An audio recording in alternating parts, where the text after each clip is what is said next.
I am genetically drawn to handicrafts. Everybody in my family know how to sew. My mom, my grandpa, even my Mr. Strangelove, and even my faraway friends know to differentiate a pin from a sewing needle. What I am absolutely abysmal at is keeping my tools in arm's length, which poses significant setbacks due to the fact that I own so much of those aforementioned tools. And this situation often compels me to dig in my tool basket like a rabid badger, thus littering my sacred and very limited space where my projects supposed to thrive. Well, to counteract this absolutely heinous situation, there is 3 things I can do. I can swear, I can pray, never worked, or I can sue myself a housewife. That's going to solve all my problems. So it's time to try get my shit together. What do we want to have here? We want to have a sewing case with the most essential tools, with some extra place for bits and bobs. But the most important is that all our tools that we use on the basis of sewing and stitching are represented in this sewing case and have their dedicated place. The measurement is going to be taken from my biggest tool, namely my scissors. So I take my favorite scissors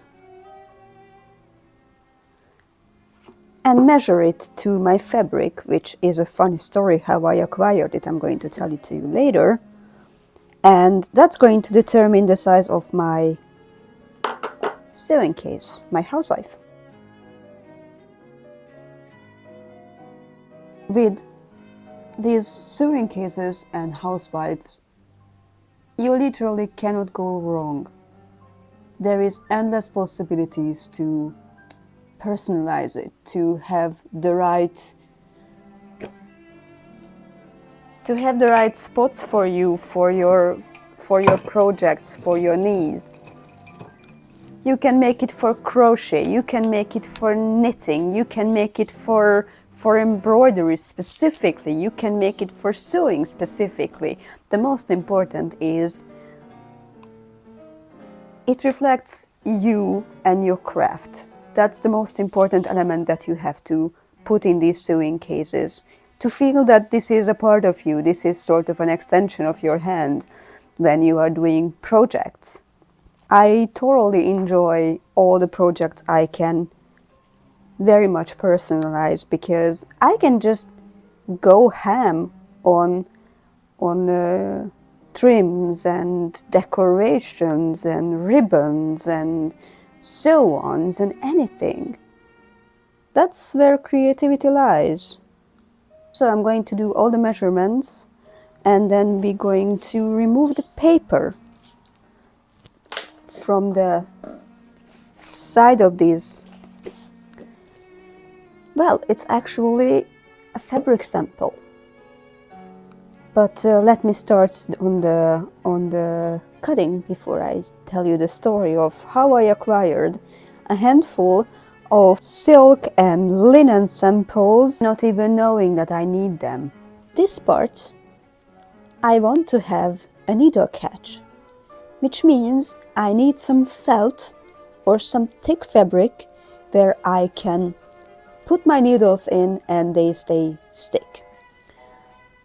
To spice up that situation, I want to have a needle book for bigger needles, for smaller needles, and for tiny needles. And these going to overlap. This part, I want to have my baby put in. Besides that, I would like to include some spots for my seam ripper.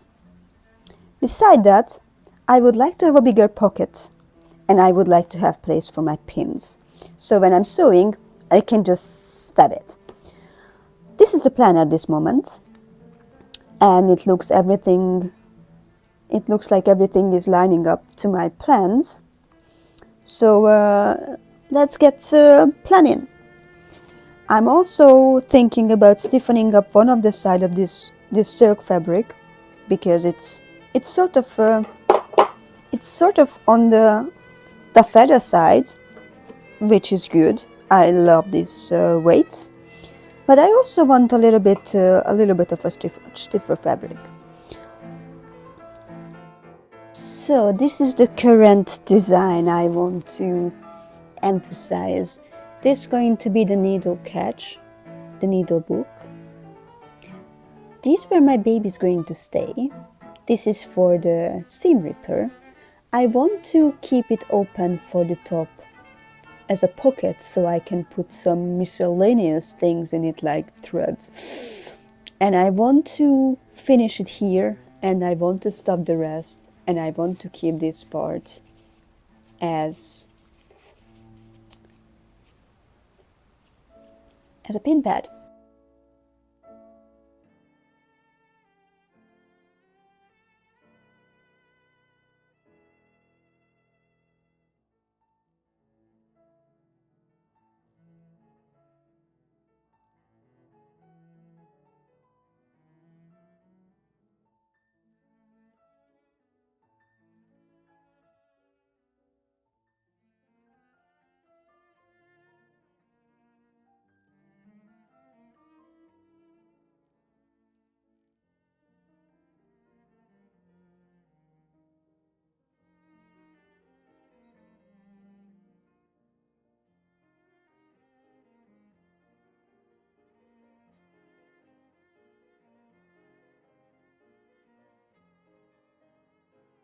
Ta-da! A full sewing case. And now we're going to just roll it up. Put a nice bow on it.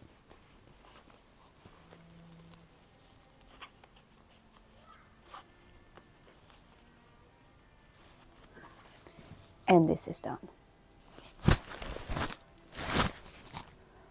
Thank you for watching, ladies and gentlefolk. This was definitely a journey. Pulling it out from my fabric stash and just making something out of what is essentially a fabric sample. But, you know, good household is where nothing goes to waste. And it definitely didn't went waste. Thank you for coming with me, and till next time.